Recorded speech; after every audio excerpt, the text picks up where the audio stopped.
Hello beautiful and welcome to Water Cooler Convo Makeup, where I talk about the things that you want me to talk about, where I talk about the things that I want me to talk about, and sometimes we meet in the middle and I talk about the things that we want me to talk about. And I'm just so sorry. Everyone's heard the story. Ages ago, I was an idiot. I thought that I would try and take on this cute little project where I would document the entire history of the beauty community's tease, drama, scandals, and controversies. I thought it would be one cheeky half-hour video. I was wrong. This is part 5. We have part 1, which is the origins of YouTube to 2017. We have part 2, which is 2018 to 2019. We have part 3, that is 2020. And we have part 4, which is everything that I missed because I'm an idiot and I missed a lot of things even though there was already 3 parts. And now we have today's video, which is 2021. But only part 1, which is January to June, because in January to June, there's 14,000 words worth of notes. And the last time I had a 14,000 word video, we had an over 2-hour video. It's 2 hours. It's just, I can't, that if I did the whole history in this one video, 1, I would lose my goddamn mind. But 2, it would be like 5 hours, and who wants to watch that? Of course, as always, I have definitely probably missed something. I've tried my hardest to find everything, but just sometimes a cheeky little story slips through the cracks just because why not? So I've tried to find everything. If I didn't find something, I'm really sorry. Please let me know down in the comments below and I'll try and put it in the next video. I think that's all the housekeeping. Just in case, just to summarize, we're doing History of the Beauty Community Part 4. It is going to be 2021 January to 2021 July. I'm going to be doing my hair. I'm going to be doing my nails because I want my nails on. I might be making a hat and I'm going to be doing my makeup. Buckle up, Buttercup. Just buckle up, Buttercup. Safety first. Disclaimer and content warning, in this video, as I've already specified, we are going to be discussing the history of the beauty community's tease, dramas, and scandals of 2021 from January through to June. Because of this, in this video, there will be discussions of COVID safety or lack of COVID safety from influencers, James Charles' sexual misconduct allegations from 2021, transphobia, Jeffree Star's car accident, and also an eyeshadow palette that was released last year that had shade names like abuse, suicide, and cancer. If you find any of these topics potentially triggering, please proceed with caution or consider clicking off of the video altogether, because at the end of the day, I do not want for my content to jeopardize your happiness and jeopardize your well-being. And of course, as always, even though I trust every single one of you, I still need to explicitly state that I do not promote, encourage, or endorse any kind of mean, hateful, malicious, harassing behavior. My videos are strictly for entertainment purposes only, so I do not want for any kind of mean, hateful, malicious, harassing behavior to go out there into the world because of something that I've said or on my behalf. We are, of course, allowed to keep it cheeky, we're allowed to keep it messy, we're allowed to keep it fun, but please keep it to this channel and this comment section only. With all of that said and done, brace yourselves, because I spent, no shit, this is my 4th day of editing, 15 hours straight. Gotta get myself some heat protector spray so I don't completely fry off my hair, even though the way that I curl my hair, oh, that is one surefire way to split your ends. Who needs ends of their hair? Ah, that was my ear hole. December 29th of 2020, I understand it is not in 2021, but no one really started talking about this story until 2021, so therefore it is being inserted here. But Laura Lee posted a video, and look, I didn't really watch Laura Lee back in 2018 before Dramageddon Part 1, and I haven't watched her for years, but it was actually kind of really nice to see the video because it seems like there has been some actual growth in Laura, which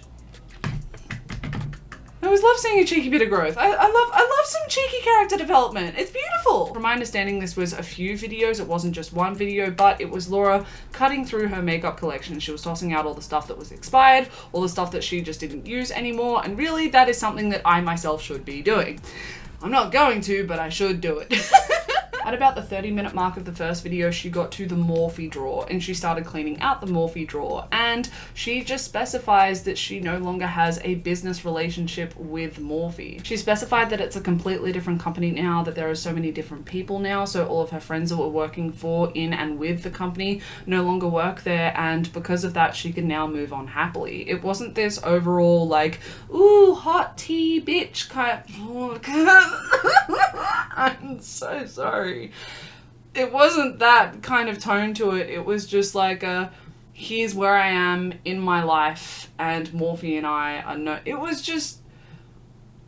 It was very cool, calm, collected, and a matter of fact, and it was really nice to see that. I have highlighted some trash behavior in this series of videos, and it is so nice to see some character growth like this. It is so nice to see some not trash behavior, some cool, calm, collected kind of behavior, because after doing all these videos, I'm pretty sure that the Laura from back pre-Dramageddon Part 1, if this was a kind of situation where Morphe just stopped supporting her, she would have made a huge video calling out Morphe and exposing Morphe. But now, it's just not that. It was just, this is my Morphe draw. They don't support me. I don't support them. I've moved on. And that's just that. It's a very different reaction to what I think Laura would have had back in 2017, and it's just really nice to see some character growth. But where this video did get unintentionally spicy by the sounds of it was when people started to question Morphe. They were asking how could Morphe distance themselves so easily from someone like Laura, but take their sweet ass time when it came to distancing themselves from Jeffree Star, James Charles, and why they still to this day are supporting Nikita Dragun. I'm not saying that what Laura did was okay or lesser than, and I am not saying that Laura is better than these people. I'm just saying that there seems to be a definite double standard. And speaking of Nikita, we are starting off 2021 strong because the Duchess of COVID safety decided that she was going to go partying for New Year's in Miami without a mask. From my understanding, California, specifically LA County where Nikita lives, was under an indefinite stay-at-home order at this point in time.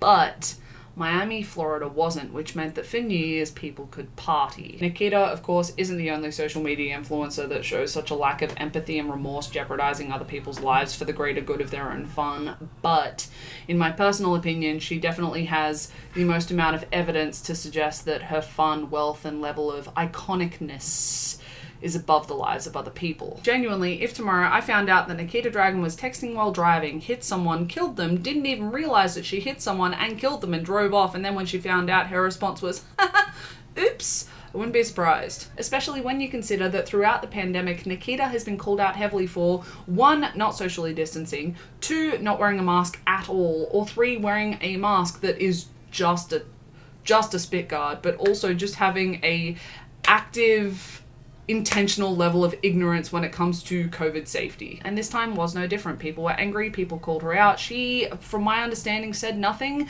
and then 31st of January, she decided to host a 25th birthday party.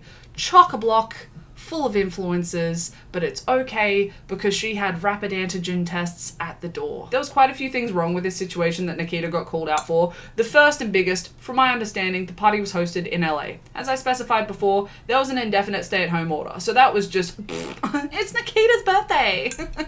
It's fine. To just a lot of maskless influencers, and what is social distancing at this point, and also the rapid antigen tests.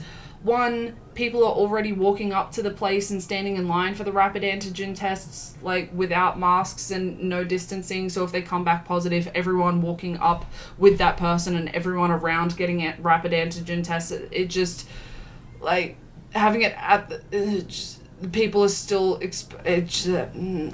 what is logic? Just so much active, intentional, aware ignorance and arrogance, and as I said before, oops is essentially what I assume a lot of them are thinking when it comes to this kind of stuff, because people are losing their jobs, people are losing their money, people are losing their home, people are losing their friends, family, and loved ones. But oh my gosh, how could the world miss out on Nikita's 25th birthday? That would be the travesty of the pandemic. Definitely one of those things where I don't understand, and I don't think I'll ever understand, and I really wish that the Nikita Dragun buffoonery for January really stopped there, but it doesn't. Because at the time, Nikita Dragun was also called out for being a creep, because TikToker Alejandro posted this to their Instagram account on January 22nd, and Nikita commented back saying, "You 18, right?" Asking for a friend. With the eyes. Nikita then invited Alejandro to her 25th birthday party, and Nikita and Alejandro were getting caught by the paparazzi getting into her car, and when they asked her, oh, what's between you and Alejandro, she said, oh, you can ask Alejandro, and everyone was like, oh, scandalous. Adults can adult, it's none of my business, but at the same time, incredibly similar. The same behavior actually has been called out when it comes to sexualizing young women. So, And speaking about influencers with a complete disregard for people's lives, James Charles, because he came under the microscope in early January for his lack of social distancing and COVID safety. But Jenn McAllister tweeted that a lot of LA influencers are still collaborating in videos and that she hopes that they are filled with guilt, and if a person can't make a video without a collaboration, then they are just boring. James Charles, the king of COVID safety and hypocrisy, jumped in and tweeted at Jenn a screenshot of a Joey Graceffa video posted in November that she participated in, saying, "This you." He then followed up this tweet, and yes, I'm going to be paraphrasing a lot, but he followed up this tweet by essentially saying, yes, he is an innocent, but he is sick of other people being holier than thou. Then there was a lot of backtracking, some back and forth between Jenn and James. Some other influencers jumped in like Philip DeFranco, and what we found out was essentially that yes, Jenn did collaborate in this Joey Graceffa video, but that was when the LA stay-at-home order was actually lifted. Whereas James Charles throughout the pandemic has been, of course, called out for not wearing masks, going to maskless parties, but also has collaborated on both TikTok and YouTube several times with lots of different people and lots of different groups of friends as well. James quickly deleted the "this you" tweet because apparently he mistook Jenn for another influencer that wished COVID on people, and because of this backtracked incredibly hard. And once again, James said that he never claimed to be innocent in this situation. For this one with James, like, yeah, call out hypocritical bullshit if it's there, and I don't see why he can't, especially because James Charles, I would say, has the most expertise when it comes to hypocritical bullshit firsthand. So that's got to count for something. Okay, I just looked at my notes. This one is absolutely wild. I forgot that this one happened. Does everyone remember how at the beginning of the year, Kim Kardashian and Kanye West broke up? Yep, that happened. Everyone shed a tear. It was heartbreaking. Does everyone remember that a rumor then went around that the reason why Kim Kardashian and Kanye West broke up was because Kanye was cheating on Kim with Jeffree Star? So TikToker Ava Louise, who most famously started the airplane toilet seat coronavirus challenge, said, a very reliable source, that one, said in a video that Kanye has been hooking up with a beauty guru, a male beauty guru who has been in the scene for a while now. And the caption read as, I can't say who because he'll sue me, hint hint, but it's part of the reason why Kanye's so religious now is his self-hatred. My source is legit, I promise. And the internet went absolutely mental. No evidence, just this little video from my understanding, and there was memes popping out of the ground like daisies. This information blew up to the point where Jeffree had to make a video addressing the Kanye situation called Addressing the Kanye Situation, and with a lot of finesse said no. Jeffree is very visibly this, but also expresses that he is incredibly confused by the situation and incredibly confused as to how this story even got to this point where news outlets are asking him for statements on the situation, which I would also be confused, and then seemingly that was just that. I've discussed Jeffree Star quite frequently in this cheeky little series of videos that I'm doing. And this situation is definitely the most baffling to me because I've woken up pretty bored on some mornings. Like, I've just woken up and been like, oh, well, today's just gonna be bland. But I've never been so bored that I would just post a TikTok like that for shits and gigs. Also in January, because why stop there? January 6th, Trump supporters stormed the Capitol, and beauty creator Amanda Ensing, and I hope that I'm saying that correctly, tweeted this tweet, which, yes, of course, you can, but silver lining is I know that I don't want to be investing any of my time in this specific creator. Amanda, of course, tried to defend herself and tried to defend her tweet, while other creators like Jackie Hanna, Gabriel Zamora, Manny MUA, Makeup by Shayla, and Alyssa Ashley were criticizing her heavily for this tweet. Some of Amanda's defense was, of course, playing the victim, very much a I'm going to attempt to equate both sides and the violence of both sides, completely justifying one, but ignoring the justification of the other because it doesn't fit my political beliefs, in a way that completely undermines the discrimination and pain that people of color suffer through every day. But how dare you make a joke about my religion? Either way, the internet seemingly forgot about this situation and forgot about Amanda, and the engagement on her YouTube channel definitely reflects this. Then also, I forgot how many alsos we're up to. Also, however many times in January, Dragun Beauty released a setting spray. Cute. Some influencers did a first impressions review on it. Cute. And two of those creators were Money MUA and Cole's World. Cute. And both creators found particles in their setting spray, which... not cute. Cole didn't use a setting spray on their face in the review, but Manny did. By the looks of Manny's face in his first impressions review video, he came close to suffocating because the scent of the setting spray was just so strong. And Manny even specifies in the video that it is the strongest scented setting spray. That's a lot of S's. Ha! Manny specified that it is the strongest scented setting spray that he had ever used. Nikita didn't take to Cole's review too kindly and went on to Instagram later to specify that a few of the setting sprays had malfunctioned in the PR kits because the setting sprays had crystallized, or some of the ingredients in the setting sprays had crystallized, but that returns could be made. But after Nikita took the time to address the situation in her Instagram story, she also took the time to post this photo as a part of her Instagram story, which a lot of people saw as a direct call out to Cole. Now, was Cole's review a bit dramatic? Yeah, of course. Was Manny's a bit dramatic? Yes, of course. But like, does Manny get a pass because Manny's on the PR list? Like, okay. Like, if we are so above all the drama and scandal, then why are we calling it out in the first place? Like, making yourself seem like the bigger and better person by making someone smaller than you and beneath you is being the opposite of the bigger and better person, lovely. Then January 13th, Zoella Sugg had the absolute audacity to discuss female sexual pleasure. Shock. Horror. And because of this, AQA dropped Zoella Sugg from their GCSE syllabus. AQA seems to be an independent educational charity, and GCSE is the General Certificate of Secondary Education. So for all of my Aussies out there, HSC from my understanding. For context, AQA added Zoella to their syllabus in 2017 because a part of their curriculum is media studies, where they analyze online content, and Zoella was a perfect match. But Sandra Allen, who is the head of curriculum at AQA, specified that Zoella's content was once suitable for their syllabus, for their curriculum, but recently her content has become far too adult and is no longer appropriate for their curriculum for teaching. And because of this, AQA, specifically Sandra, because she is the head of curriculum, received so many complaints from parents that they had no choice but to drop Zoella from their curriculum. Zoella made a statement on the situation, essentially saying that she didn't know that she could be dropped from a curriculum that she didn't know that she was a part of, which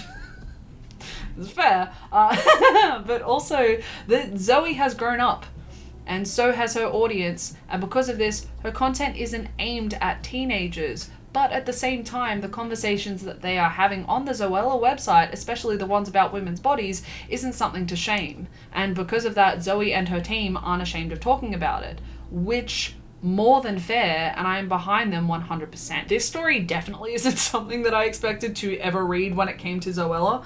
Like, I used to watch some Zoe content. Oh, actually, like, it's literally right here. It wasn't so much Zoe, it was more Thatcher Joe, but like, yeah.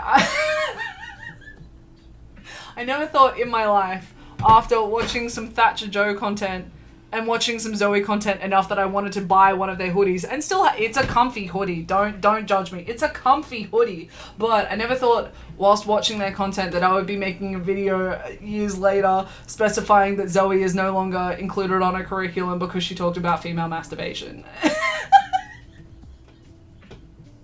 My 13-year-old self would be so confused. But what I find interesting about this story, about this situation, is surely AQA isn't teaching the entire Zoella website. So why can they just not teach the part about masturbation? Like, if they're working with worksheets, just don't put that part on the worksheets. But considering how many complaints they had from parents, allegedly, according to Sandra, this is probably what they've done, and that just wasn't good enough for certain parents. So really, parents are the students, and AQA had a few options when it came to dealing with this situation specifically, and everyone went with censoring a conversation that all of the students are probably having internally. These parents are the kinds of parents that I suspect are constantly talking to their friends like, I don't understand why my daughter doesn't want to talk to me about things. things. And the reason your daughter doesn't want to talk to you about this shit, doesn't want to talk to you about her body, boys, sex, girls, and anything like that is because you made her feel ashamed. And that's on you. Then the next situation for, of course, January is an absolute mess to try and make sense of. You got Trisha Paytas, you've got Hair by Jay, you've got Jeffree Star, and a bit of Shane Dawson sprinkled in there for some good measure. Let me just say that everyone involved in this situation, I think, has trash credibility, and I think they themselves are a specific level of trash. There is just so much he said, she said, they said going on that I don't trust anyone, but this is what I've been able to piece together because, as I specified before, it is an absolute mess. Back in February of 2020, Jeffree Star organized a trip to Las Vegas and invited a bunch of people that included Trisha Paytas and Hair by Jay. And on this trip, Jeffree talked awfully about Trisha behind their back, to their face, and was just an absolute trash human to them in general. And apparently all of Jeffree's friends that were on the trip with them were just as bad. This situation was brought to light, from my understanding, by a former friend of Jeffree, Tab, in a video that they posted, and actually contributed to the downfall of Jeffree Star and Shane Dawson later in the year, also commonly known as Dramageddon Part 3, also commonly known as Karmageddon. Then in this video posted January 1st of this year, Trisha addressed the trip, from my understanding, properly for the first time, and also mentioned the incredibly poor interaction that Trisha had with Jeffree Star's hairstylist, wig stylist, Hair by Jay, and also mentioned that Trisha had worked with Hair by Jay previously, and that interaction was also quite poor, and also mentioned that on the Las Vegas trip, Hair by Jay actually overcharged Trisha. From my understanding, there was just an incredible amount of miscommunication between Jeffree Star, Hair by Jay, and Trisha Paytas, but with these three, I'm also not surprised. And I say this because, according to Trisha, Jeffree had specified that he was going to be paying for Trisha's wig installation. So Trisha was under the impression that Jeffree was going to pay for the wig installation. Jeffree did not pay for the wig installation, so therefore Hair by Jay charged Trisha for the wig installation, which is about $1,000. And then Trisha assumed that they were overcharged $1,000 when in fact they hadn't been. So from my perspective, an easy situation that could have been dealt easily with some effective communication, yeah? No, because even though Trisha didn't directly name Hair by Jay in the video that they posted, it was very easy for Hair by Jay to figure out that it was them that they were talking about, and Hair by Jay then went on a very intense rant on the 5th of January on their live stream. Now, I understand why Hair by Jay was quite upset, quite angry about being called out like that, because he didn't overcharge Trisha, and yeah, that is fair enough. But at the same time, a lot of people have come forward and confirmed the absolute bullshit mean girl mob mentality that was aimed at Trisha that Jay was definitely a part of on that trip. So soz babes, just because you didn't overcharge Trisha in this situation doesn't mean that you were an innocent party in this situation. And on top of that, part of Jay's defense in this video was to dox Trisha's business information that wasn't public knowledge. And I understand that that could have been and probably is an accident, but at the same time, that is an incredibly dangerous accident where someone has to suffer the consequences, and that someone isn't Jay. That someone is Trisha. And to add even more fuel to the fire, part of Jay's defense was to also call Trisha Paytas a dumb fucking bitch. A dumb, fat fucking bitch. A stupid, fat, walrus-looking bitch. So good defense. Trisha then reacted to the live stream in a video that they posted to YouTube that has since been deleted, and then also went onto TikTok to answer a lot of comments, questions, and also react to parts of the live stream as well. And from my understanding, from what I can see, Trisha seems to be telling the truth. When I say this, I mean that Trisha seems 100% convinced by what they are saying. Trisha Paytas is just someone who, for very obvious reasons, I'm incredibly cautious with. And in the YouTube video, which as I specified has been deleted, Trisha took a moment to specify that so many people that go against Jeffree Star end up cancelled, and Trisha was nervous to go against Jeffree Star in this situation, which is why they never spoke up. Trisha also specified that at the time they were incredibly good friends with Shane Dawson and Rylan, and they were afraid of losing their friendship with the two of them, which is another reason why they chose to stay silent, because they didn't want to lose their friends. But on top of that, they specified that Jeffree has quite a habit of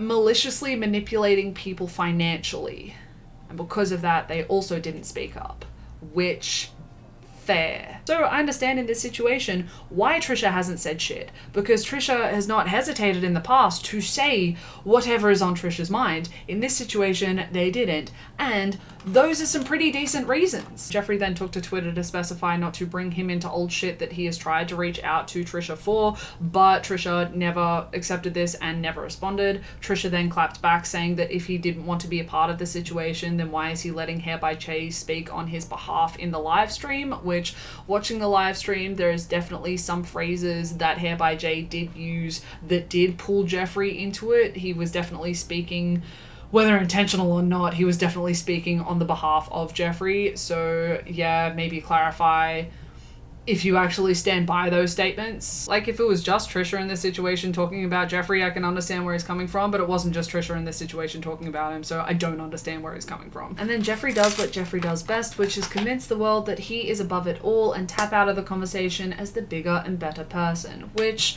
look, for this situation, I would love to be able to give a what was he supposed to do defense, because yes, with this situation, I think it definitely would have been handled better off of the internet. But time and time again, Jeffree has shown that this bigger and better person is a farce and is typically incredibly condescending towards the other party. Then Hair by Jay posted a video apology towards Trisha, specifying that they never actually had an issue towards Trisha, which, if you never had an issue towards Trisha, why are you calling Trisha a stupid, fat, walrus-looking bitch?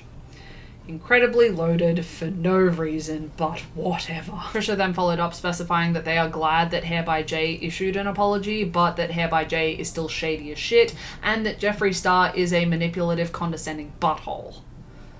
Okay, Trisha didn't use the term butthole, but I feel as though that's a very accurate summary. Trisha also took a moment in this video to express the lack of support from Shane Dawson and Ryland Adams, and at times betrayal with how much they support Jeffree Star, knowing everything that they know when it comes to Trisha Paytas and Jeffree Star. Previous to this video, Trisha did block Ryland and Shane on all social media platforms and did address this in a video. Jeffree has never really addressed this, Shane has never really addressed this, but Ryland did bring it up in a podcast episode of The Sip. This apology, I think it was intended to be an apology that was in The Sip, was incredibly gaslighty towards Trisha Paytas, and audiences were not pleased. In this apology, it was always something that Trisha could have done more for the friendship and for the situation, rather than something Shane could have done, or rather than something that Ryland could have done, which actually supported what Trisha was saying about the friendship, because Trisha was expressing that the friendship was incredibly one-sided, and that it was always Trisha having to do things for the friendship rather than Shane and Ryland. Trisha then went on Frenemies and called Ryland and Shane snakes, scum of the earth kind of people, and had some choice words for Jeffree Star as well, and seemingly that was just that. Jeffree moved on, Shane stayed silent throughout the whole entire thing, Ryland tried incredibly hard to repair the tarnished reputation that Ryland now had, and it wasn't too long till Trisha was in another huge situation, huge piece of scandal, tea, drama, controversy, whatever you want to call it. With this situation, like, does it suck? Of course. Am I surprised? Absolutely not, because all of these people have a lengthy history of completely disregarding the well-being of other people's mental and physical, and the people that they call their loved ones are absolutely no exception. So I'm not surprised that eventually these people turned on each other. Hadn't even finished January and my camera ran out of battery, because why not? I charged them all overnight. Apparently I didn't. The button went green though, so I don't. All of the charged, green button, green mean go, but no charge. Wouldn't be a Rifenstine video without some technical difficulties. Either way, I made the hat. I made the hat. Look, if you haven't seen Spirited Away, definitely watch it. It was one of my favorite movies when I was a kid, and I rewatched it again recently and fell in love with it again. There was an occurrence of lots of nostalgia and lots of as I was watching the whole thing. I want to be a soot sprite. Here we go, the final story of January. January 29th, LaurDIY tweeted out that a brand had invited her on a brand trip to Mexico, and she was incredibly confused as to how a brand could be so dense to do something like organize a brand trip and also invite influencers to attend the brand trip during a pandemic, which Like, yeah, cool. And to make matters worse, Manny MUA tweeted a reply saying that he was invited to at least 2 different brand trips, and Laura Lee replied also saying that she was invited to one as well. A lot of people actually started getting annoyed that these beauty gurus weren't actually disclosing the name of the brands who were inviting them on these brand trips, and LaurDIY replied to that saying that she could be sued if she was to disclose the name, which... it's unfortunate, but yeah, that is a thing. What I take from this situation is, even though yes, we have some Nikitas, Jameses, and Jeffrees in the world and in the beauty community, but at the same time, we still have some Lauras, other Lauras, Mannies, and yeah, it's a low standard.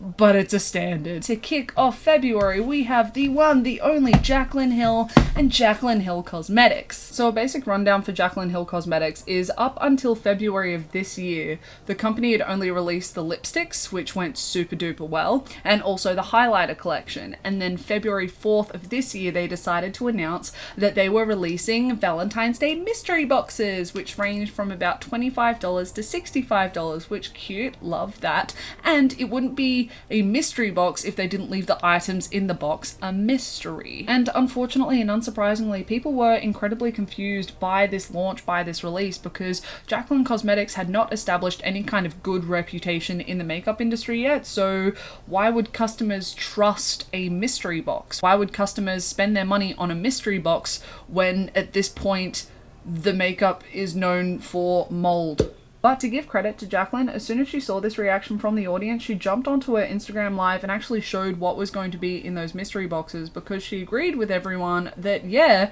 her brand wasn't established enough to release a mystery box and just have people trust her. And she explained that this is because she planned for the lipstick launch to go absolutely perfectly.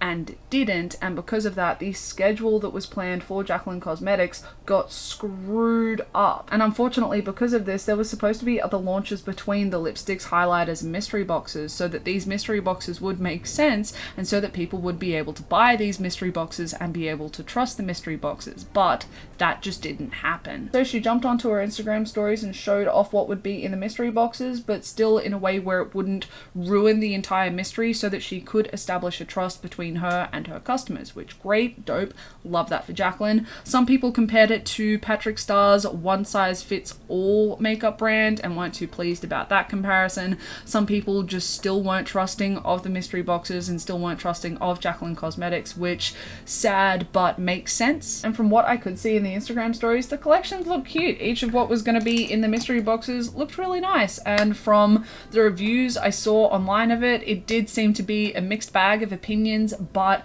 I understand that because 1, I expect that for all makeup releases, 2, I really expect that for YouTuber releases, 3, I really expect that for Jaclyn Hill releases at this point, and it sucks, but that's just kind of what happens with a Jaclyn Hill release. But even with that mixed bag of opinions, it does lean more towards the positive. So like if we go a balanced thing, it's still pretty balanced, but it's just a little bit more to the positive, which that's nice. Also, no mold! But unfortunately, it wouldn't be a Jaclyn Hill launch without a few launch day hiccups, because all of the mystery boxes actually went up online 2 minutes early and actually sold out in 30 seconds, which that is typically amazing, and Jaclyn should be really, really proud of that.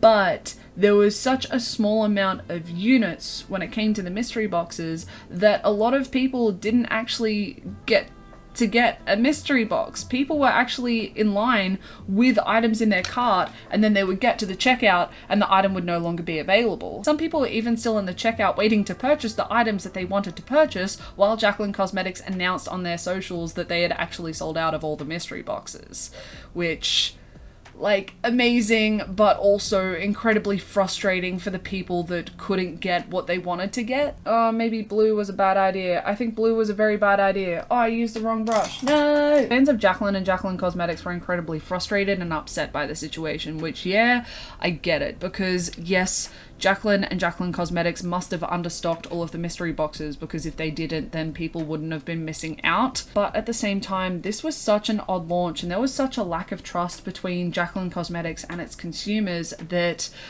I'm not surprised that they understocked, because by the sounds of it, Jaclyn and Jaclyn Cosmetics were not convinced that these mystery boxes were going to sell. So for a consumer, so for a fan that missed out, yes, incredibly frustrating, but from a business perspective, I completely understand why they understocked, because that way they weren't sitting there with leftover stock that was just going to go moldy again. This next one is definitely short, but not sweet, and just is overall, again, great. Awesome. Nikita and Patrick were out at a bar having some cheeky little drinks, which cute, love that for them. And Patrick decided to take a moment while they're having some cheeky little banter, cheeky little drinks, to call out all of Nikita's haters. Call out the people trying to cancel Nikita for her COVID parties, her relationship with Tony Lopez, but also whatever else Nikita Dragun was doing at that point in time, because the list is just too lengthy.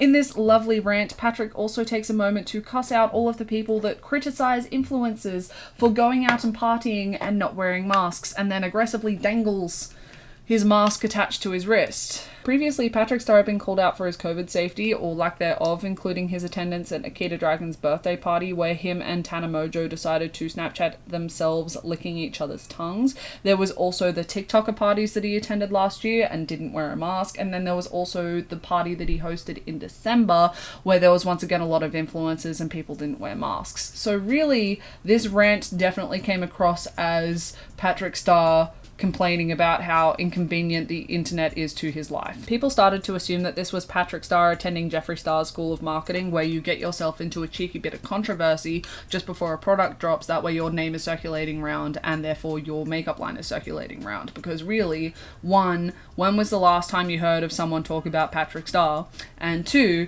when was the last time you heard about someone talk about One Size Beauty being Patrick's makeup line? I had an idea, I had a vision, it's not working out that way though. Let's see if I can save it. Then we move on to February 13th, and we are talking about the one, the only James Charles. And I'll be honest, this one I understand, but I also don't really get why it was so big at the time, but here it is. February 13th of this year, James Charles posted the video 24 Hours Being Pregnant, where he and his best friend Laura Mulatto, who was actually pregnant with her second child at the time, decided to put a fake baby bump on James Charles so that he could experience the very tippity top of the iceberg when it comes to being pregnant. He wore two 20-pound bellies for a few hours, he tried to tie his shoes, do other things, he had a photo shoot at one point, and the editing of that photo shoot was pretty freaking solid, and at one point he also wore a contraction simulator so that he could simulate labor pains. And on top of that, a percentage of the money that the video made would actually be going to charities that help women who struggle with fertility issues. So all in all, not a bad video, right? Well, wrong, because a lot of people took quite a lot of issue with James and this video, specifying that it was insulting to women as a whole, but also insulting to women who have fertility issues, and specified that if we are going to call out women who fake pregnancies, then we need to be calling out James Charles as well. People were also insulted on Halsey's behalf in this situation, because people were making the connection between James Charles's pregnancy announcement, and Halsey's pregnancy announcement, especially because someone on James's team specified that James's photo was looking very Halsey, and Halsey is someone who very outwardly has expressed that she struggles with endometriosis. But from what I can tell, Halsey hasn't commented on this situation. From my perspective, and this is possibly going to be a hot take, but I do understand that with pregnancy there is a lot of pain and there is a lot of heartbreak, and I personally don't like James Charles. I used to be a fan of his. I'm not anymore for all of the reasons that have happened over the last few years with him, and he has done a lot of awful things, and I think that he should be held accountable for all of these awful things. But as someone who is female with severe endometriosis, and I have the scars to prove it, I personally, that doesn't mean that other people haven't, and that doesn't mean that other people can't, but me personally, I didn't take any kind of malice or any kind of just shittiness away from the video. These specific videos, the pregnancy ones, the contraction simulators, the period simulators, have been done to absolute death, and sometimes they can be abrasive, they can be infuriating to watch, especially when you have a cheeky bit of misogyny sprinkled in there, because I of course am the kind of person that sees the humour in that one. But James's video, it just seemed to be a friend having fun and being supportive of their heavily pregnant friend, and some of the money went to charities to help other women who struggle with fertility issues. So I personally, once again, other people can, and that's fine. I'm only speaking for myself. I personally don't see James's video as this disgusting video that it was talked up to be. I definitely don't think that James Charles is a good person, but for me personally, this situation felt a little bit anthill volcano, which isn't something that I will always say about James Charles. It definitely isn't something that I'm always going to say about James Charles, especially because I know what's coming up in this video and you know what's coming up in this video. Apparently next. I just looked at my notes. Oh, it's time for the big bitch. Before we get into this, I'm going to wash this eye off because I hate it. I am having an absolute shocker recently when it comes to trying to do my eye makeup, which is fine. We're all allowed to make mistakes. My plan is essentially, I want to do a bunch of soot sprite freckles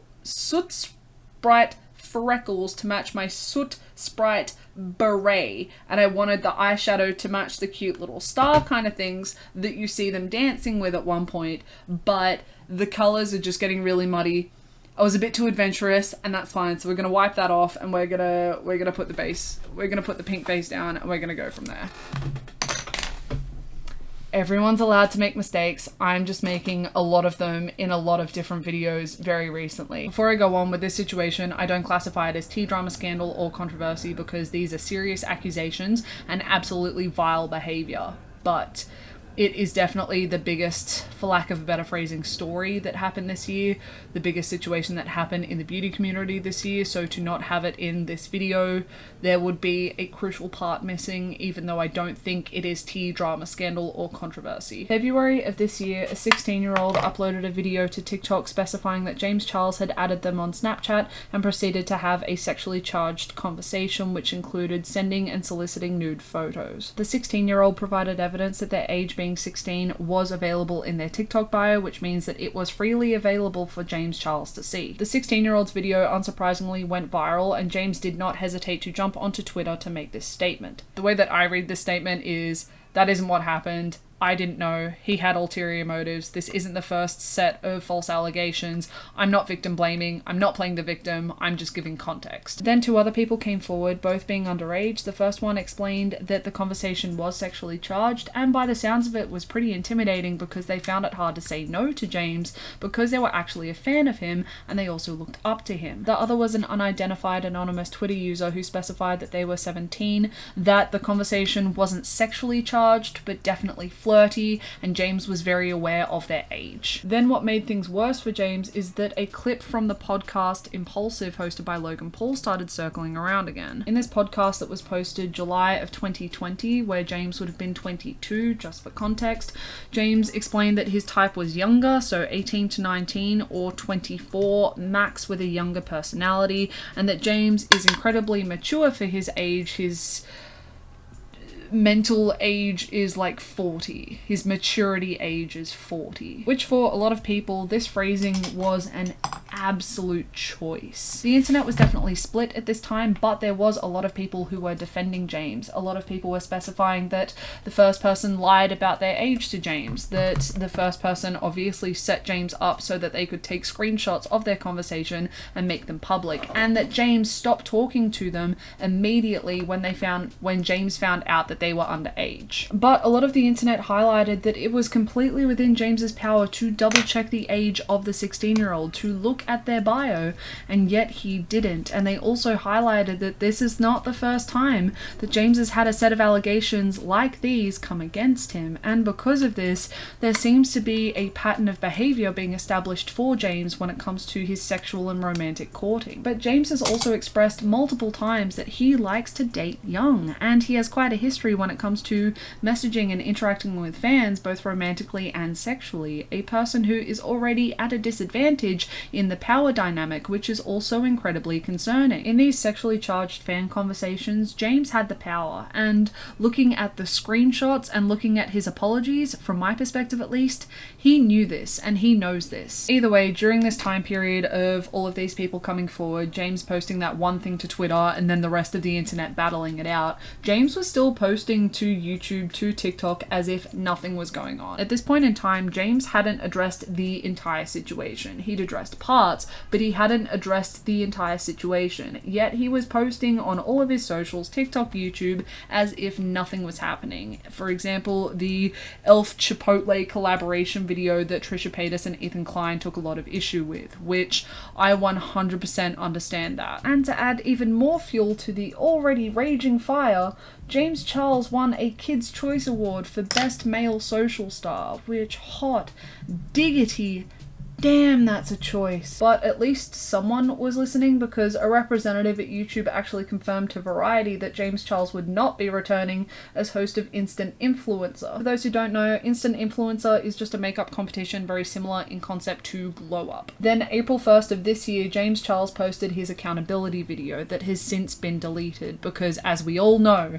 the third rule of taking accountability is deleting it. In this video, James apologizes to his family, his friends, his fans, but also apologizes to the victims in this situation, which there's only victims to apologize to if you've done something wrong, fam. He also expresses in the video that it was within his power to do more, but he just didn't, and even though the abuse of power wasn't intentional, it was still definitely there, and that the conclusion that he came to that explained why his love life wasn't as successful as other parts of his life was because that he was desperate. Absolute tearjerker, that one. This video was an absolute shit show from my perspective. From the half-assed trigger warning that he gave at the beginning of the video to apologizing that he had to make another one of these videos, and I'm definitely not the only one who thinks that this video was a shit show, because James Charles got torn to absolute shreds online for this accountability video. James, of course, did take some time off of the internet, because when in doubt, upload it out, but at the same time he didn't really, and I'll be getting into that one in a second. But it wasn't just James who was getting hit hard by this situation. It was also Morphe, because Morphe has not hesitated in the past to cut ties with other influencers. They did not hesitate with Laura Lee. They didn't hesitate with Manny for a hot second. They kind of hesitated with Jeffree Star, but they still dropped him last year after his downfall. Yet James openly admits to sending and soliciting nude photos to minors, and they post a photo saying that his James Charles palette had been restocked. The post was taken down quite quickly, but at the same time, hot diggity damn, read the goddamn room. It doesn't take an absolute marketing genius to know that when James is going through this downfall, maybe don't announce that the artistry palette has been restocked. But this part of the situation was definitely short-lived, because Morphe announced on April 17th that they and James Charles would be parting ways. Morphe posted this statement to their socials, which, to me, I very much read it as James and us are done, whereas James posted this to his socials, and as you can see, he definitely took a moment to address the false allegations that were circling at the time, and also took a moment to address the negative feedback that Morphe was suffering, which I find both to be incredibly unnecessary. And if Morphe was so pressed and so upset at the negative feedback they were receiving, why didn't they address that in their statement? Like, if they were so upset. But this winding down between Morphe and James Charles was incredibly relaxed, considering that all of the James Charles products were still available in May. They just went on sale. And if you look at the Morphe website today, the artistry palette is still available. It is heavily discounted, but it's still available. And this was June, July, August, September, October, November, December. 7 months ago. They were no longer working together as of 7 months ago, and yet still available. My prediction, not that anyone really cares, but just in case it does happen, she's a witch, she weighs as much as a duck.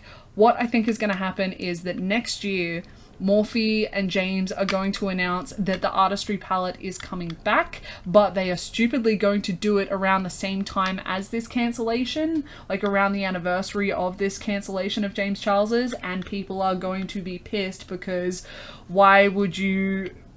I feel as though that's kind of in the works. And I feel as though, knowing the marketing teams of all the people that I've covered in these videos, someone's going to slip up and someone's not going to put two and two together when it comes to the dates. I think that could possibly happen.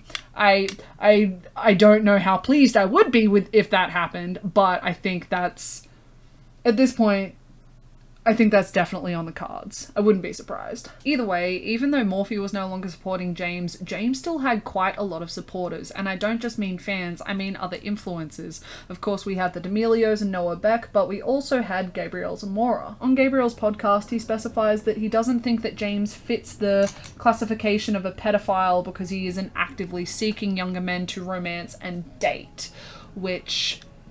yes, that is a point. But there was also a lot of influencers who went against James Charles. For example, Tana Mojo, when Bi Sisters first happened, did not hesitate to tear into Gage, the first person to accuse James of sexual misconduct. Originally, during the Bi Sisters situation, Tana tore Gage to absolute shreds, to absolute smithereens. But this year, when all of these allegations started to come to light, she explained that she was begged and manipulated into tweeting those original tweets, and these days Gage is actually one of her closest friends. Tana is an incredibly questionable human being, and I wouldn't exactly trust her when it comes to information, so take all of this as what you would like. But according to Tana, she tweeted some horrible things towards Gage in the first allegations. James apparently, according to Tana, begged her to do it, manipulated her to do it, and these days she doesn't feel the same, she doesn't think the same, and she's incredibly close friends with Gage.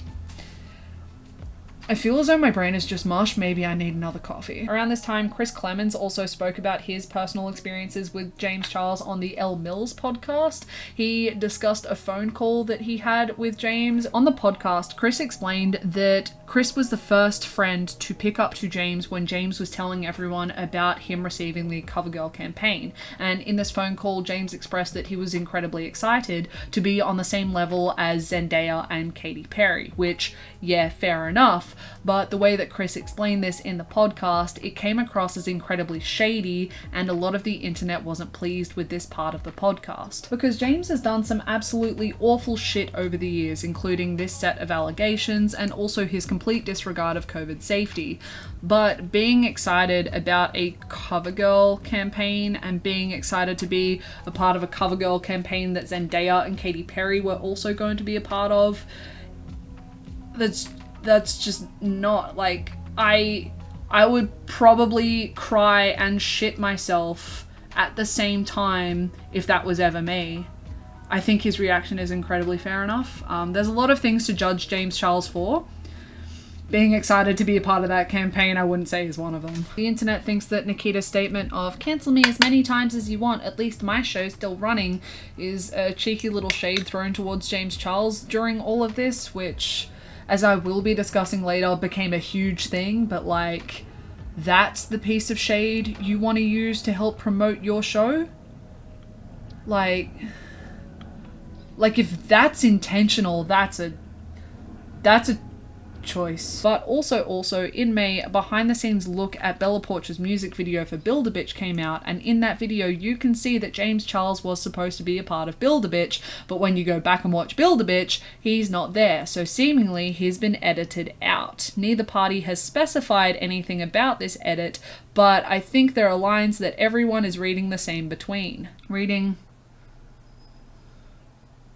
We're all reading between the same lines. I think that's a better phrasing of that sentence. Then around the 23rd of May, James Charles and all of his closest friends posted all over the internet this cute little James Charles birthday getaway, and James popped onto the internet for a cheeky second to say thank you so much for the birthday wishes, which, Like, yeah, I get it. It's your birthday. Have fun. Enjoy yourself. But it did add a lot of fuel to the fire of James Charles is just going to sweep all of this under the rug and come back to the internet as if nothing ever happened. And unfortunately, that's exactly what happened. Because July 3rd, James Charles returned to the internet with his video, An Open Conversation. And in this video, he makes a few points. One of them being that it is incredibly important to hold himself accountable, yet he deleted the accountability video. He also takes a moment to express that his previous video on the situation and the situation itself is super embarrassing, which sucks that your consequences are super embarrassing. And of course he takes a few moments to talk about the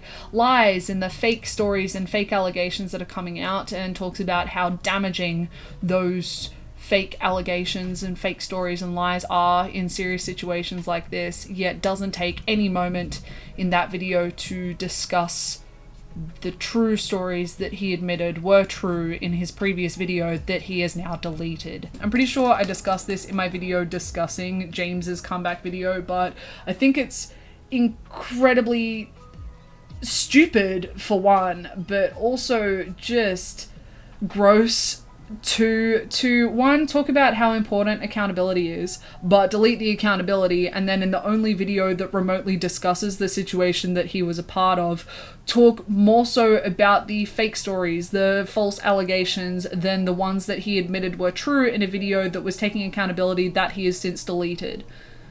It just, like, you admitted to it and now you're trying to rewrite the narrative that so that it works in your favor. It's just whatever.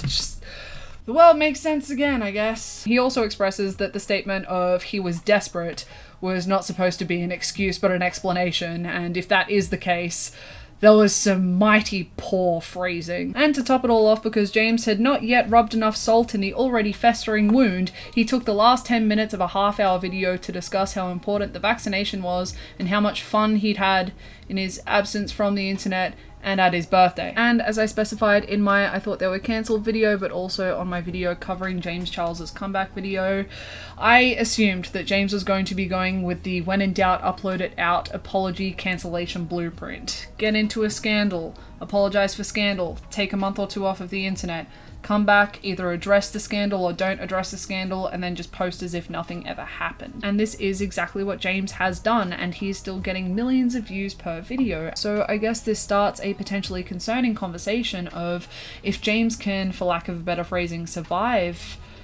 a cancellation like this, survive serious allegations like sexual misconduct and soliciting and sending nude photos to minors, then what can't he survive? And that is it for February. That is all of the stories for February, and we are starting off March with one that I know is going to upset so many people. So brace yourself, Bailey Sarian fans. Because in March, Bailey posted a video called Internet Master and a Hidden Secret, and in this video, Bailey included a sponsorship from BetterHelp. For those who don't know, and I guess this could act as a bit of a PSA for a lot of people, there is eyeliner in my eye. For those who don't know, BetterHelp is a counselling subscription service, for lack of better phrasing, and they cost, at this point in time, anywhere between 90 and 120 Australian dollars, and they are billed monthly. And back in 2018, they were everywhere. It would be incredibly hard for you to find a video back in 2018 that wasn't sponsored by BetterHelp. Everyone who was everyone, anyone who was anyone, was raving about their professional environment, their professional virtual environment, their professional therapists and psychologists, and all of the good stuff that was easily accessible. But as more people were coming forward with poor experiences, alarming experiences with these professional therapists and counselors, people started to look into BetterHelp's terms of service. And people found on BetterHelp's terms of service that they do not represent to verify and do not guarantee the verification of counselors, and that it is the person who signs up to BetterHelp, responsibility to do that independently. So absolutely fucking disgusting. Profiting off of people who are struggling emotionally and mentally, and in your terms of service having a system that gaslights and manipulates them, is absolutely fucking appalling. So this no longer exists on the BetterHelp website because I highly doubt they would have any business left if they still tried to conduct business this way, but the damage was already done and their reputation was absolutely trashed. But unfortunately, a lot of people suffered thanks to the professionals given to us by BetterHelp. So by the looks of it, when Bailey accepted and posted this sponsorship, her fans, her audience, her people just were not pleased, and a few people brought it to her attention, they highlighted it to her, and thanks to r/beauty guru chatter, I am able to give you these screenshots for a bit more context. And after that, I'm in all honesty not too sure what's happened because I can't find an official statement from either party, but if you watch the video, the sponsorship is gone, and if you look at the description of the video, the sponsorship is also gone. So by the looks of it, Bailey has heard everyone's concerns and has deleted the sponsorship. She has terminated the partnership with BetterHelp. Then also in March, we have our favorite eyeshadow palette that I actually made one of my first water cooler convo makeup videos on, the Survivors palette. A 15 shade eyeshadow palette with names like Parkinson's, diabetes, endometriosis, cervical cancer, breast cancer, lymphoma, heart disease, depression, epilepsy, lung cancer, suicide, childhood cancer, PTSD, and child abuse. To help start a conversation and raise awareness for all of the things named in the eyeshadow palette. I'm going to try my hardest to summarize the situation as quickly as possible because, as I said, I do have a whole video dedicated to this eyeshadow palette already, but myself and quite a lot of other people on the internet found these shade names to be incredibly unnecessary, insensitive, and tone deaf because, as I said as a joke in my previous video, there's nothing like using endometriosis to bring out the color in my eyes. The palette started receiving a lot of backlash incredibly fast, with a lot of people finding that the palette was using these diseases and disorders as a gimmick to sell makeup, which of course I don't think was the original intention of this palette, but unfortunately with some misguided development, production, and promotion, I think that's exactly what happened. Because the palette was originally advertised as a charity palette, but when asked what charity, the initial answer was that proceeds would be going to Amanda Rowson, who was a collaborator on the charity palette and is someone who unfortunately has suffered with every single one of these diseases and disorders. And that does suck, and I don't wish that upon anyone, but Amanda isn't a charity, and that really should have been made clear from the get-go. And unfortunately, to add more fuel to this fire, the answer was changed later, and some of the proceeds would be going to charity. And it was only after all of this backlash that we as consumers, we as an audience, found out that the colours of the shades were actually the colours of the charity ribbons to the corresponding names, which I think is a cute idea. But why wasn't that said during the launch? Why was that not a part of the marketing and promotion? And just the idea that this palette was created to raise awareness and start a conversation about all of these diseases and disorders, and there was no information on the websites, on the socials, on the packaging for these diseases and disorders. There was no information as to what these diseases or disorders are. There was no information on how to get support if you are someone who is struggling with these diseases or disorders. There was no organizations, no helplines listed. There was absolutely no information listed anywhere to do with this palette. So the only conversation that was happening with this palette was these things exist. Breast cancer exists? Well, fuck me. In all seriousness, if I am going to be generous when it comes to anything about this palette, if there was a conversation happening, it was Amanda's story. Amanda is quite open about her struggles with all of these diseases, disorders, and traumas, and that is fine. That is great to have such an open conversation, but Amanda is one person. She is one side of this millionth sided dice. I knew that there was a D20 joke somewhere in there, but I just couldn't find it for the life of me. Regardless, Amanda's one person out of millions of people that struggle with all of these diseases and disorders, and that isn't a clear scope of all of these diseases and disorders, and therefore it isn't a charity palette, it's an Amanda palette, which is fine, but that's not how it was advertised. Either way, Amy Lee's statement on the situation was this, Amanda's was this, So very similar in tone and very understanding of all of the criticism that they were receiving and the palette was receiving. Then the palette was coming up as sold out on the Amy Lee Cosmetics website, and to this day I cannot figure out if that's because the palette actually sold out or if it was, for lack of better phrasing, the easiest way for them to take it off the shelves so that no one was able to be sold the palette. Either way, checking up on the situation today, this is what happens when I try and Google the Amy Lee Cosmetics website, and this is what Amy put on the Facebook page a few months ago. And really, I just hope that Amy is doing better. I hope that she's getting back on her feet, and I hope that this charity palette was a learning experience for her and for Amy Lee Cosmetics. So March was an incredibly busy month for Jeffree Star, kicking it off on March 13th when Jeffree Star posted the video to YouTube saying goodbye. People clicked fast. People did not hesitate to click that video because they thought they would be watching a video where Jeffree Star was saying goodbye to the internet, where he was announcing his departure from YouTube. And at one point this video was #1 on trending. But then it turns out that we weren't saying goodbye to Jeffree, we were saying goodbye to his videographer. His videographer quit, and Jeffree Star's long-term assistant also quit. It doesn't mean that there was any beef, it doesn't mean that there was any bad blood, they just left, and Jeffree got to post a very clickbaity video a week out from his Fuckproof mascara launch, which came with its own set of drama because it's a Jeffree Star Cosmetics launch. But before we get to the Fuckproof mascara situation, we have two pieces of drama to cover first. The first being that Jeffree Star shaved his head, which... oh my god, iconic. People had a great time memeing his shaved head, but also memeing the video that announced his shaved head, and Jeffree got what I'm guessing Jeffree desired, which was to have his name circle the internet a bit. Then that same night of March 13th, Jeffree posted this to his Instagram story and specified that he would be attending the Supercar OC car show, and that if people wanted to come down and say hi, they could, and if people wanted to come see his cars, they could. Which I understand how this situation seems quite innocent at first glance, but hot diggity damn, influencers are getting called out left, right, and center for their lack of COVID safety, and here's Jeffree Star being like, oh my god, I'm iconic, spontaneous meet and greet, when he's been known for pulling insane crowds and shutting down malls. Jeffree knew exactly what he was doing. Jeffree may be a lot of things, but he isn't stupid, and he didn't wear a mask, and yes, the crowd he pulled was huge, but who cares about COVID safety when Jeffree Star is losing his iconicness? Oh, I was gonna do a lot of soot sprite freckles, but I don't know if I want to do it. I feel as though that might ruin this. Then also in March for Jeffree Star Cosmetics, the owner of Ho Cosmetics, Lydia Dupra, took to TikTok as soon as Jeffree and Jeffree Star Cosmetics announced the Fuckproof mascara to accuse Jeffree and Jeffree Star Cosmetics of stealing from her company because they have the Sexproof mascara. Jeffree has Fuckproof, Ho has Sexproof. That hurt my head.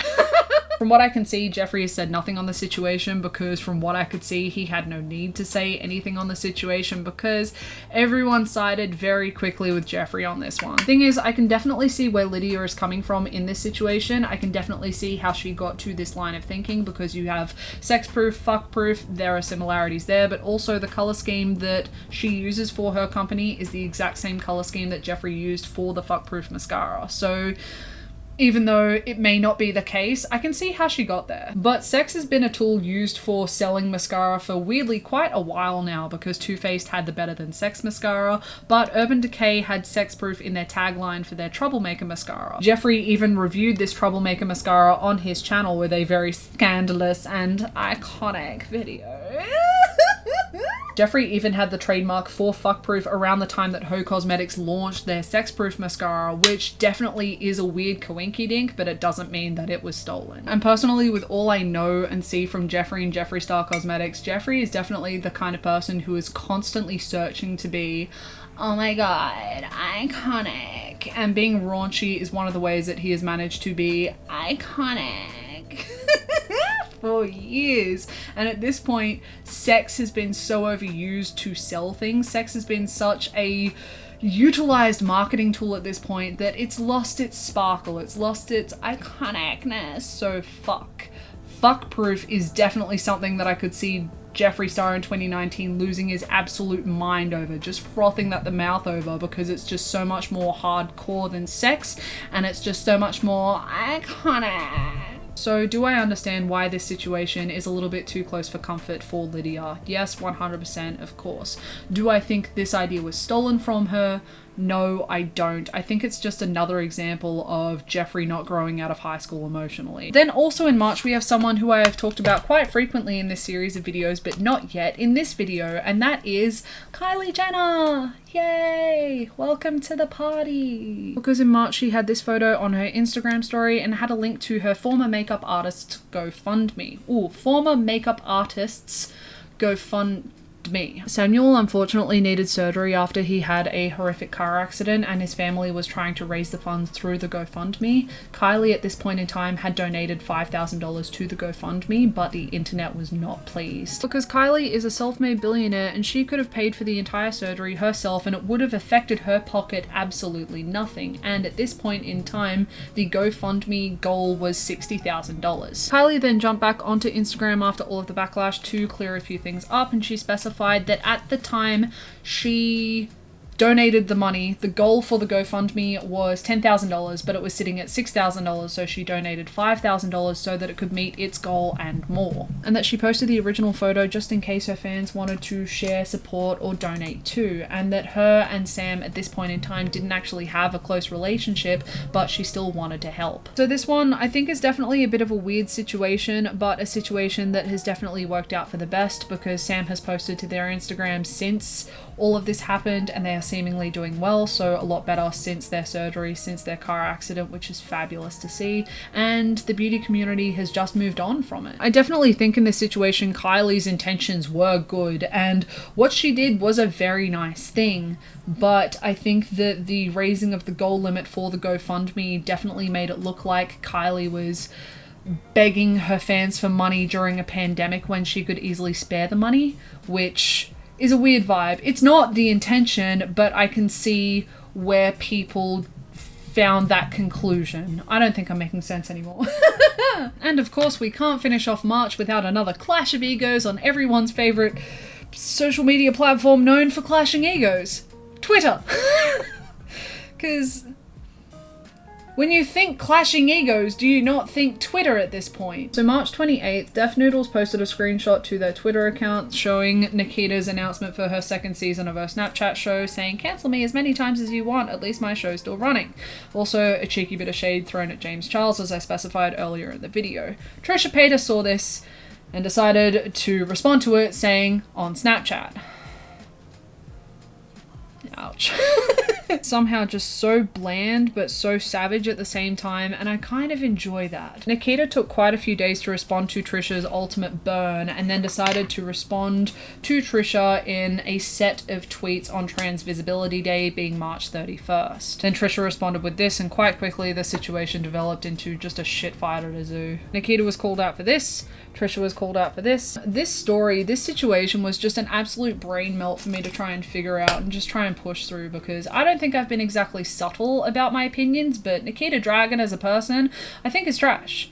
Trisha Paytas as a person, I think is trash. And I think this whole argument that came out of absolutely nowhere was the two of them separately trying to show that they were the better person.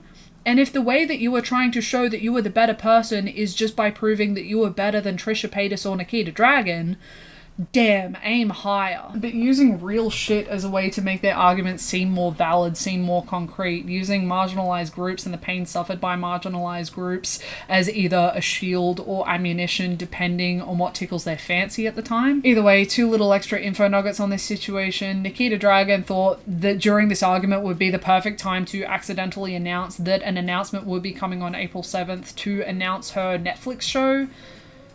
Then that didn't happen. But then it did happen, and it turns out that it was a Hype House reality show, which I don't know about you, but I am sitting on the edge of my seat for that bad boy. Also in season 2 of Nikita Dragun's Snapchat show, she decided to address the infamous "What race is Nikita Dragun gonna be today" tweets, where she essentially says that she understands, but people were twisting her words out of context for their own narrative. So to summarize, Nikita got a second season. Trisha threw shade. Nikita responded, Trisha responded, and then we had a fun little competition between two trash people trying to show who was the least trash out of the two of them, because Why not? I've completely mistimed the makeup application of this look because originally I was going to be doing a cute amount of Soot Sprite freckles, but I feel as though that's going to ruin it and just overload the whole entire look, and I think this is looking cute, and if it isn't broken, do not fix it. That is not the saying, but I'm not gonna fix it. I am, however, gonna add more blush because I don't think there is enough colour on my face. Then to start us off in April, we have the one, the only Jeffree Star, because Jeffree decided that he was going to jump on a TikTok trend that used the song Oops by Younggravy and do a cheeky little transition to show off his iconicness. Younggravy reposted it thinking that it was just going to be an innocent repost. Younggravy fans were very quick to be like, hey, we standing racists now, and Younggravy's response was this, and that was seemingly just that. Younggravy has gone on to have a career, and Jeffree Star has been upgraded from racist to notorious racist. This next one I don't see as tea, drama, scandal, or controversy because car accidents and cancer just aren't that. They are real traumatic shit, but unfortunately, that is the curse of being Jeffree Star and the kid who cried wolf. April 16th, Jeffree and long-term best friend and assumed family Daniel Lucas were in a car accident in Jeffree's Rolls Royce after it hit black ice and flipped 3 times. This accident left Jeffree in a back brace for quite a few weeks because he cracked his vertebrae, which is already pretty concerning, but Jeffree also has scoliosis, so that's not a good cocktail. But the crash also left Daniel in hospital for further testing and surgeries due to some internal bleeding and some concerns for his past cancer and, by the looks of his Instagram page, current cancer. There was an incredible amount of rumors at the time, with a lot of people specifying that this had to be a PR stunt from Jeffree, his team, and Daniel. A PR stunt to promote Jeffree's video with Daniel that was going up on his channel, but also a PR stunt to promote one of Jeffree Star Cosmetics' recent or upcoming launches. And the idea that this crash, this accident, was a PR stunt is absolutely baffling to me. To put it kindly, in my personal opinion, I think that Jeffree is a questionable person ethically, and because of this I think he is capable of doing a lot of messed up stuff, and because of this I no longer love or support him, his content, or his cosmetics company. But I don't think that this was a stunt because of quite a few things, but one of the things off the top of my head is that there was quite a lot of vlog footage in the car accident video, and pre-car accident Jeffree was pretty steady with the camera, but after the car accident in the hospital and just going to the car wreck, he was visibly shaking. He was pretty shaken up. He was pretty messed up, which very understandable, and from my perspective it seemed genuine. Because in this situation, in this car crash, it wasn't just Jeffree that could have died. His best friend could have died as well, and Jeffree was the one that was driving, and that is a lot to have on you. That's a huge weight to have on your chest. I'm of course possibly being naive in this situation. It wouldn't be the first time that I've been naive when it comes to Jeffree Star, but this one to me seems legit, and Jeffree has seemingly healed since the car accident, which is great, and Daniel is fighting, and on his Instagram, on his social media, you can see that he is consistently destroying the stigma when it comes to people who have colostomy bags, but also inspiring cancer fighters. Also in April, around April 25th, it's really hard to find a specific date with this one, we have Bretman Rock jumping onto his Instagram stories to speak out against David Dobrik, because David Dobrik at this point in time was suffering a volatile downfall. We had racism allegations, sexual assault allegations, 2 apology videos that did not go over well for either of them, and I think this was either it was around, but I think just barely before the Jeff Wittick Don't Try This at Home series, where Jeff suffered. Either way, Bretman jumped onto his Instagram story to discuss an interaction that he had with David Dobrik at the 2019 People's Choice Awards, where Bretman won Beauty Influencer of the Year award and David Dobrik won Social Media Star of the Year. After both David and Bretman received their awards, Bretman decided that he wanted to go show off his winnings to his friends, which fair enough. So he went to his friend's table, and that just happened to be the table that David Dobrik was sitting at, and David Dobrik proceeded to ask Bretman, "Who are you? What do you do? What did you win?" As if it wasn't just announced in a grand fashion to the entire room.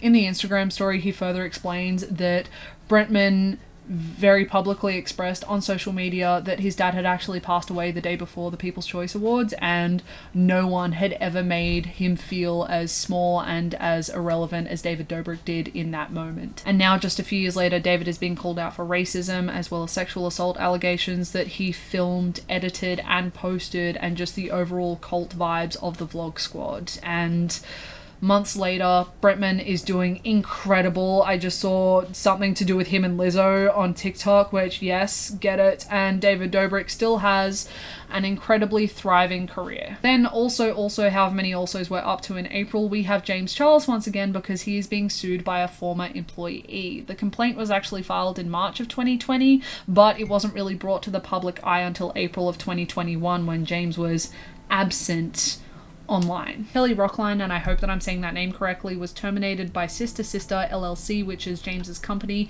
September 19th of 2018. Kelly was originally hired as a video editor for Sister Sister LLC, but due to her fantastic work ethic, she was quickly promoted to producer, which dope, love that for Kelly. The issue is that no one was hired to replace Kelly in her previous position, so Kelly ended up working 12 hours a day, 7 days a week as the video editor and producer, and was only being paid as a producer, not for both roles, and wasn't paid for any overtime either. This was an issue that Kelly, according to Kelly, had brought up quite a few times to James, and according to Kelly and court documents, she specified that James told her that she would receive a raise in 6 months and be compensated for all of her overtime, which never happened. Then September 4th of 2018, Kelly actually suffered a head injury that sounds pretty serious and ongoing, and it happened, according to court documents, in front of James, and it resulted in a concussion, and a pretty serious one by the sounds of it. Look at this list of symptoms, and the situation was serious enough that they actually had to call an ambo for Kelly because she actually lost consciousness. Over the next few weeks, Kelly was actually suffering ongoing symptoms from this head injury, from this concussion, to the point where she had to be hospitalized for a 4th time September 11th of 2018,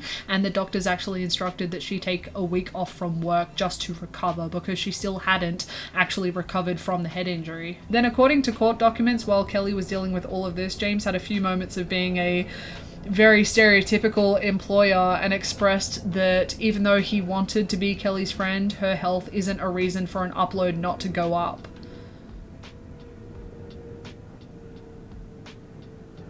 Okay, and if you're thinking to yourself, wow, that's bad, just remember that at the beginning of the story, I specified that Kelly was terminated from Sister Sister LLC on September 19th of 2018. She was terminated when she came back from her medical leave due to poor performance. James and Sister Sister LLC responded by the looks of it in June of 2020, essentially saying, no, and we were nice. It's the briefest summary possible. Then while James was absent from the internet, Kelly posted this series of tweets April 22nd. The 1-1 going 2 for 2 refers to her lawsuit against Erica Costell, former girlfriend of Jake Paul. Then May 11th, James jumped back onto the internet for a cheeky little second, not officially, but just to address the situation with Kelly. He posted a 7-minute and 25-second video to Twitter. In this video, he essentially says that he felt like he was being blackmailed and that it was absolutely the worst timing possible considering everything that was going on, and that he was really sorry to all of his friends, family, and fans for having to watch all of this information that was coming out about him over the last few weeks. With this situation, like, could Kelly be decorating a few of the details? Sure, I'm a very cautious person.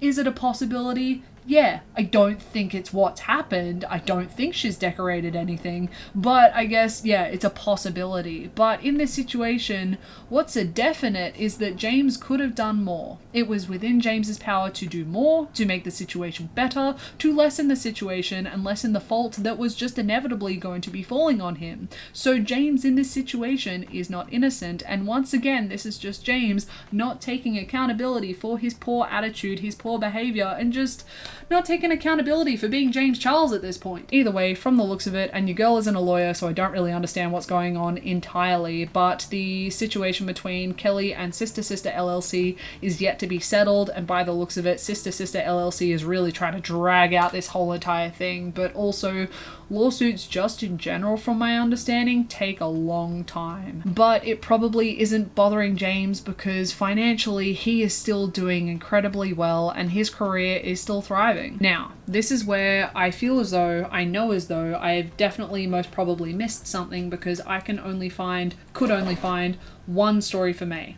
Just one. We of course did have some carryover for the James Charles sexual misconduct allegations and also the James Charles lawsuit that I just talked about, but we also had the downfall of David Dobrik. We also had the Ace family being the Ace family. We had some Trisha Paytas sprinkled in there for good measure. We had some Gabbie Hanna sprinkled in there for good measure. We also had some Nikki Filippini dog photo shoot before euthanasia, which was definitely a shining light of a moment for the internet. So there was still stuff happening. There was still a lot of, for lack of better phrasing, tea, drama, scandal and controversy happening, but none of it was beauty focused. And some of the stuff that was happening was extremely volatile, and because of that some of the smaller stuff may have been overlooked, and because of that it's been swept under the rug. I just couldn't find it. So if I've missed something, I'm so sorry. Please let me know down in the comments below, but I couldn't find it. The one story, the one situation that I was able to find was a resurfacing of an Instagram photo by the vice president of Ofra Cosmetics, David Giatto. I don't think I'm saying that right, but I hope that I'm saying that right. In this photo, David is wearing a Make America Great Again hat and had his fingers posed in a way that has been adopted by the alt-right. This photo was taken December 5th, 2016. The internet was of course pissed. The internet was of course livid, especially when someone found that a David Giatto, and once again I hope that I'm saying that right, but two, yes, it could be another David Giatto, was donating quite frequently to the Trump campaign for the 2020 election. Ofra then posted this to their Twitter account May 25th, and this apology isn't for me to accept or deny, but the overall opinion of the apology seems to be mixed, but definitely towards the negative sides of things, because it read to the masses as, we're sorry, we're not white supremacists, we're talking about it, but some of our employees are diverse. Then June 2nd they posted this to their Twitter account, and the majority of the response was just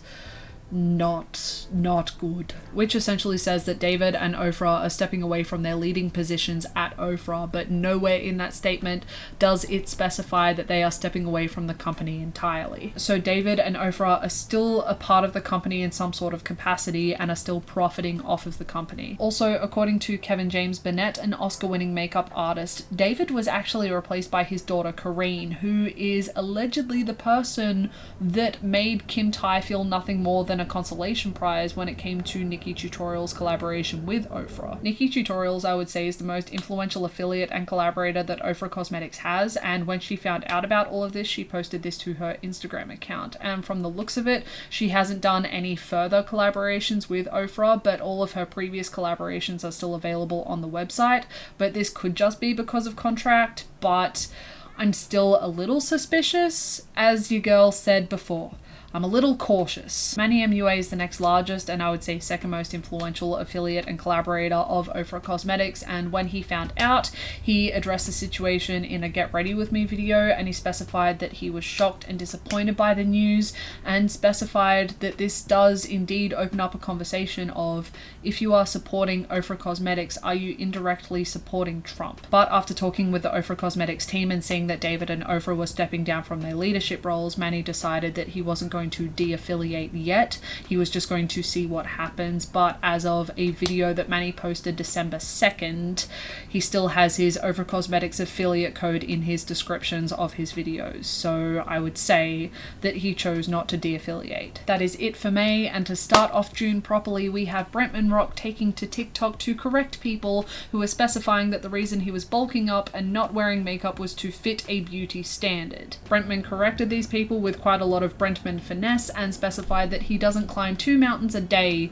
to get boys because in all honesty he doesn't need to, and specifies that he still does like to wear makeup, and in that video he was even wearing a cheeky bit of blush, but that he doesn't make makeup content anymore, he doesn't make beauty content anymore because people ruined the community. But this really shouldn't come as a surprise to people, considering that Bretman did an interview with WWD last year when he released a glasses collection with dime optics. In the interview, Bretman specifies that the beauty community isn't beautiful anymore and that it's lost what made him fall in love with it in the first place when he was a child. He specified that it's now just about the money and the numbers, and specifies that he will always be a beauty boy and he will wear makeup till the day he dies, but it is time for Bretman to rock the fashion scene. And let's be honest, Scarlett Johansson, she tried. Not lining up. Like what SPF? SPF 5, 10, 15, 20, 25, 30, 35, 40, 45, 50. What kind of SPF? If I have to figure out what kind of SPF, I'm not using it. I'm a pasty bitch. But also beauty YouTuber James Welsh decided to do a review of Trish Skin, which dope, love that for James. And James actually has on their phone a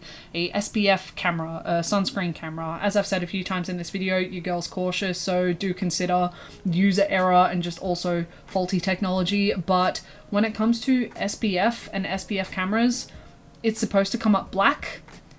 When it was applied to James's skin and they used the camera, it came up white. So that's not SPF then. But alas, September 16th, people noticed that Trish Skin was just gone. The website is still up, but when you try and do anything on the website, a 404 page error pops up. So here one day and gone the next, which is very similar to quite a few of Trisha Paytas' business endeavors. Trisha seems to have a history of partnering with a company, then when the product or products start to receive backlash, have the company there to take the heat, and then just tap out silently as soon as it starts going downhill. And after the entire situation, I just hope that Sarah is doing far better and that Sarah's nose is cleared up nicely and there is no permanent damage. This is it, the lucky last story. We are at the last story, and for a lot of people, this is gonna be a good one. This is gonna be a happy note to finish on. This is gonna be a high note because June 18th, Tati Westbrook returned to YouTube, returned to the internet after having a year's break. Tati's 2019 and 2020 was rough. It was shocking. It was bad globally because, you know, pandemic, but she had the Bi Sisters situation, commonly known as Dramageddon Part 2. She had the downfall of Shane Dawson and Jeffree Star, commonly known as Dramageddon Part 3. She had the lawsuit with Clark Swanson, one of her partners for her brand Halo Beauty, but she also had a lawsuit with a fellow YouTuber without a crystal ball. And because of this, she unsurprisingly took a break from the beauty community and unsurprisingly took a break from the internet. In her comeback video, she just addresses what life has been like for her while she's been away from the internet. She addresses some of the hate and harassment that she has suffered over the year, but also expresses that her relationship suffered greatly. Her relationship took a huge hit, and at one point her and her husband had separated and were considering divorce, but at this point in time her and her husband, also named James, were on very good terms again. She also in the video makes a request. This is the part where I sat there like, okay, because I'm not a spiritual person and I don't really understand, but she makes a request that anyone who does these kinds of videos no longer includes her in divination videos, so no future reading or tarot card reading, which, that's fair. That would make me feel uncomfortable. I don't believe in it, but I also don't want to be messing around with it. I didn't know that was a thing, but it's the internet, and if you can think of it, it probably already exists. But either way, she takes a moment to address that, but also specifies that she is really excited to be back and really excited to be posting again. And love that for Tati, and love that for us, because that is the end of the video.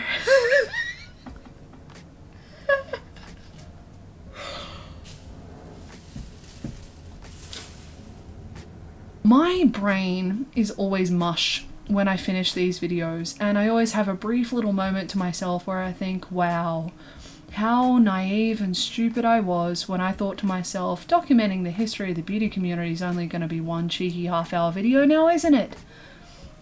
Is it? Oh, what an interesting concept. Either way, I think my favourite story in this video is definitely when I remembered that the Kanye West Jeffree Star rumour went around. That was that was very funny when I found that. Also, as I said before, Trisha Paytas's second Miracle Elixir commercial with the Sweeney Todd. Watch that. Watch Sweeney Todd, then watch that if you have to. I haven't seen Sweeney Todd, but I got the general concept of the situation. It's gotta be satirical, right? Either way, those are the two that I found the most entertaining. And the most I got a giggle out of, because I just thought they were so ridiculous that I didn't know what else to do but laugh. But please let me know what your favourite